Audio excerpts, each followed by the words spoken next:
So mga katulong, ito na yung tinahi ng katulong nyo. Yung, di ba, tumahi siya ng Pilipiniana attire niya para susuotin niya sa kanilang Christmas party, Thanksgiving. O, di ba, katulong ha? Kahit hindi yan maganda, pero super, super proud yung katulong nyo, di ba?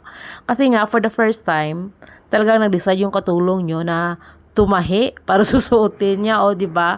Kahit hindi man yung gaano kaganda, importante as in talagang nag-try sumikap yung katulong nyo na tumahi para sa sarili niya. Go, go, go, Pilipinas! Mabuhay, Pilipinas! Ay, mabuhay po pala tayong lahat. Ito lang namang banda yung medyo nahirapan yung katulong yung tumahi, yung sa shoulder part. O, diba? Tingnan nyo, tsara, tingnan nyo mga katulong, yung kabuuan ng tinahi ng katulong yun, kayo na yung bahalang mag-judge, pero importante is, as in talaga, natapos talaga nakatulong yung kanyang dinesisyon ng gawin, diba? Kaya, ito na, super proud yung katulong niya sa sa pagkagawa niya sa dress niya. 'Di ba? As in, super